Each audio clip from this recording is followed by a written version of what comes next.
Hello everyone, ভিডঙ্ক.কম ওয়েবসাইটে তোমাদের সবাইকে স্বাগত জানাই। আমি সৌরভ দে, তোমাদের ম্যাথ টিউটর। এখানে দেখো, তোমাদের সঙ্গে যে প্রশ্নটি নিয়ে আলোচনা করব, বলা হচ্ছে একটি অনুপাত এবং তার ব্যস্ত অনুপাতের মিশ্র অনুপাত কি ধরনের অনুপাত হবে। তো যে কোনো আমি একটা অনুপাত ধরে নিচ্ছি আমার সুবিধা মতো, যেটা হলো x:y। তো আমরা জানি এর ব্যস্ত অনুপাত বলতে কি হয়। এর ব্যস্ত অনুপাত মানে হলো এর পূর্বপদ উত্তর পদে পরিবর্তিত হয় এবং উত্তর পদ পূর্ব পদে পরিবর্তিত হয়। অর্থাৎ এই অনুপাতের যে ব্যস্ত অনুপাত হবে, ব্যস্ত অনুপাত, সেটা তাহলে ট্রান্সফার হয়ে কত হবে, সেটা হবে y:x। তাহলে x:y এর ব্যস্ত অনুপাত হবে y:x। এবারে আমাদেরকে এই দুটি অনুপাতের মিশ্র অনুপাত কেমন হবে দেখতে হবে।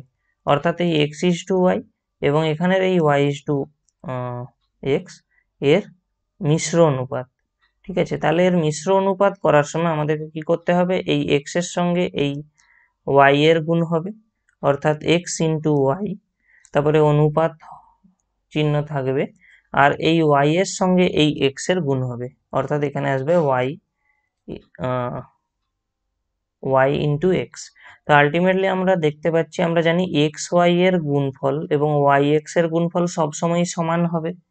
তো আলটিমেটলি এটার যে অনুপাতটা দাঁড়াবে সেটা আসবে 1:1।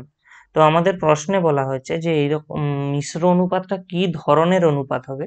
তো আমরা জানি যখন কোনো অনুপাতের পূর্বপদ এবং উত্তরপদ সমান হয়, তখন আমরা সেই অনুপাতটাকে বলি সাম্যানুপাত, অথবা কখনো কখনো একে সমানুপাতও বলা হয়ে থাকে, যেহেতু এর দুটি উত্তরপদ এবং পূর্বপদ দুটি সমান সেই কারণে।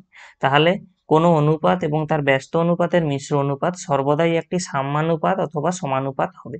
ভিডঙ্ক.কম ওয়েবসাইটে এই ম্যাথটি দেখার জন্য তোমাদেরকে অসংখ্য ধন্যবাদ। এরকমই নানা প্রশ্ন এবং তাদের সমাধানের জন্য আমাদের ওয়েবসাইটটি ভিজিট করো।